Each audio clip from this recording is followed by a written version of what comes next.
Amigas y amigos, continuamos. Estamos con Héctor Manuel Díaz, licenciado en Administración de Empresas, integrante de Empresarios por la 4T. La entrevista anterior con Benjamín Castro Guzmán, nos comentaba Benjamín que la 4T es un movimiento más que un partido o un periodo nada más. Es un movimiento en gestación. Y en ese sentido, Empresarios por la 4T también es un movimiento que entiendo va más allá de las fronteras de México. Mira, va más allá, pero como bien dices, y como también lo comentó hace un momento Benjamín, sí, la 4T es un movimiento, sí, porque para mí es un intento consciente, deliberado, por poder liberar el potencial del país, que como tú bien sabes siempre ha estado constreñido o de alguna forma siempre ha sido saboteado.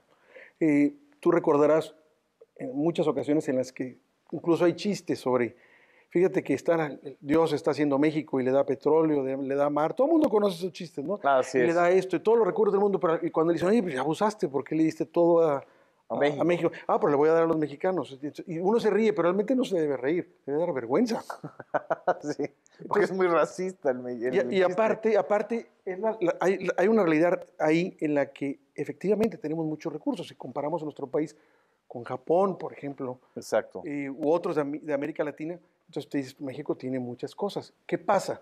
Cuando analizas tú, hay todo un sistema que constriñe esa liberación de potencial, ya sea porque hay poderes fácticos ahí, intereses económicos, o simplemente porque se quieren seguir beneficiando los mismos y no conciben que la posibilidad de esa liberación de potencial pueda llegar pues, a todo el país. Sí. En el fondo de cada mexicano hay esa idea de que México merece otro destino al que hemos tenido por décadas. Y no solo eso, lo comparten en América Latina. Para América Latina en general, México es su hermano mayor. Y así, no lo digo yo, me lo dicen cuando he tenido oportunidad de estar en contacto. Dicen, México es nuestro referente y si México hace esto, nosotros lo tomamos en cuenta y si México va por este lado, lo tomamos en cuenta y hacemos esto y en relación a lo que México hace. Entonces ellos están conscientes también de que México debería tener un potencial. Y también en América Latina el ciclo neoliberal causó estragos y ya también está en retirada, ¿no?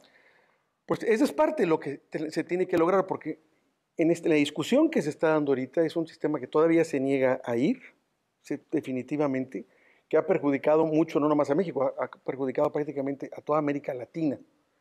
Y la idea es que este movimiento de la Cuarta Transformación es ese intento por liberar esas esclusas impuestas. No creo que sea el lugar ahorita para decir quién las puso o qué, pero que ahí están. Y que siempre decimos, nos faltó, casi llegamos, no pudimos, los apenitas.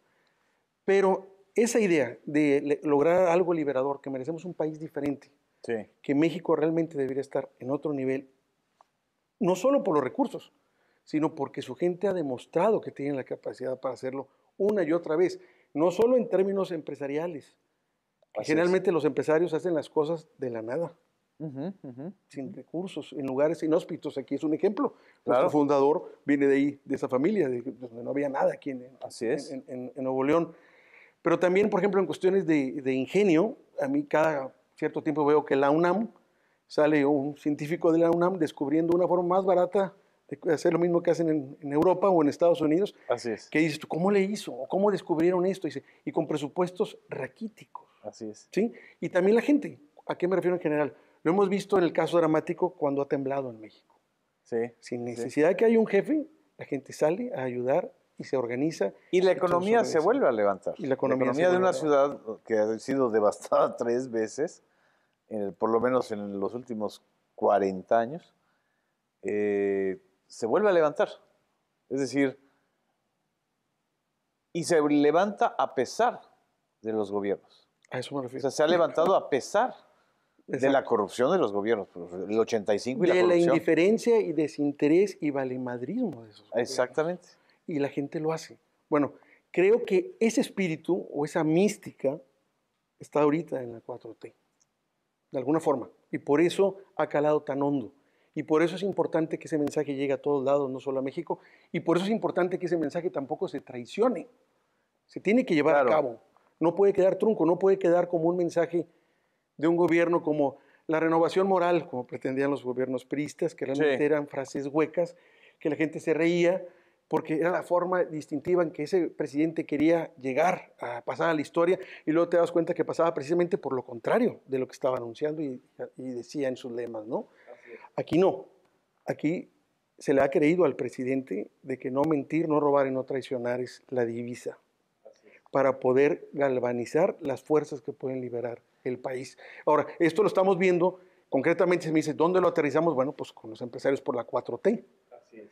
Y esto tiene mucha injerencia incluso a nivel latinoamericano, como ahorita lo estaba refiriendo. ¿Por qué? La idea de la unión o integración latinoamericana está, bueno, pues desde que la generó por primera vez Simón Bolívar, y ya desde entonces había problemas para que ésta se pudiera llevar a cabo.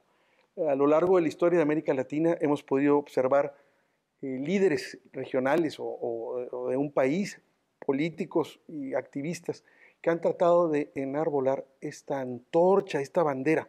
Así es. Por lograr esta integración, pero generalmente esa integración es política, lo cual genera malestar a ciertas oligarquías que tienen relación con un país del norte y que se pone nervioso ante una integración que tendría que darse de manera natural. Bueno, si en Europa se dio con tantas diferencias de cultura y de idiomas, ¿por qué en Latinoamérica no? Esa es la pregunta, ¿no? Sin embargo, ahorita la pandemia ha cambiado todo. La pandemia ha puesto en evidencia o ha desnudado estructuras que ya no están funcionando, y una de ellas es, por ejemplo, la activación económica. Entonces, si por pura lógica dices tú, ¿quiénes son los que dan más trabajo en toda América Latina, no solo en México, a la población? Pues son las pequeñas y medianas empresas. Varía el porcentaje a veces entre un 80, 85 o 90. Incluso hay países que el ingreso total percibido corresponde a esa proporción del 80%. Exacto. De pequeñas y medianas empresas. Exacto. Pero sin embargo, ¿qué hacían los gobiernos neoliberales para reactivar supuestamente la economía? Que todo el esfuerzo del gobierno iba a ese 20%. Sí, a la minoría. A la minoría, porque así estaba manejado, e incluso por mucho tiempo así se creyó que era lo normal. Entonces tú veías cómo el gobierno socorría o apoyaba en términos totalmente ventajosos a empresas muy grandes que podían tener acceso a capitales, incluso foráneos, y las pymes decían, oye, ¿y nosotros qué? Pues si nosotros generamos más el trabajo, ¿cuándo nos voltean a ver? ¿Cuándo nos van a apoyar de esta manera? Pero también había un divide y vencerás, ¿no? Es decir, el mismo sector de la pequeña, mediana y microeconomía y microempresas estaban muy divididos o estaban muy controlados políticamente. Cooptados, básicamente por las cámaras empresariales que han estado en México de las últimas décadas, ¿no? Así es. Que realmente las han usado, al menos en mi opinión muy particular, como carne de cañón, como para engrosarles el desfile, para darles a ellos legitimidad en cuanto a la cantidad de representados que pudieran tener, pero que realmente no los toman en cuenta, porque esas cámaras empresariales tienen un vocero pagado por ellos, que solo responde a las necesidades de 4 o 5 empresas, claro, no de todas las demás. Entonces, o peor, que responde o respondió durante muchos años a las necesidades políticas del presidente en turno. Bueno, eso es claro. O sea, no eran voceros ni siquiera del empresario, sino eran los muñecos de guiñol o el ventríloco era el presidente y el líder empresarial decía lo que el presidente quería escuchar, ¿no? Y ahora, como se ha venido derivando, ya no son cámaras, no bien son partidos. A ver, ¿por qué ya no son cámaras? Porque digo, ya no te das cuenta por el caso de la Coparmex, que estuvo atacando muchísimo al presidente, sí, y que incluso en ese entonces el que lo estaba director de Hoyos, veías tú como Gustavo de Hoyos, como vocero, se pasó de ser simplemente vocero y estaba haciendo realmente ya una campaña. Claro. ¿Quiere ser candidato presidencial? No, sí, evidentemente, utilizó la Coparmex para eso, y la Coparmex se dejó que lo hiciera porque hubo una conveniencia de todos los empresarios, la cúpula que fuera así, pero obviamente había muchos empresarios que lo estaban formando que decían no, ni que estaban de acuerdo tampoco con las declaraciones y que pertenecían a la Coparmex simplemente porque no había otra opción. Resumiendo, ¿en qué medida esta revolución silenciosa que se está llevando a cabo en México con las MIPYMES también se puede ampliar a América Latina? Sin lugar a dudas, y de hecho lo están esperando. Definitivamente México ya volteó al sur. Sí. Siempre veíamos nosotros a México Norte, pero México no nos veía, no nos volteaba a ver, era la queja. Dice, bueno, ni modo, si será México, ni modo, pasó, no lo vamos a tomar en cuenta, no podemos tomarlo en cuenta, pero ahorita ya por fin volteó al sur. Entonces tenemos una enorme oportunidad como continente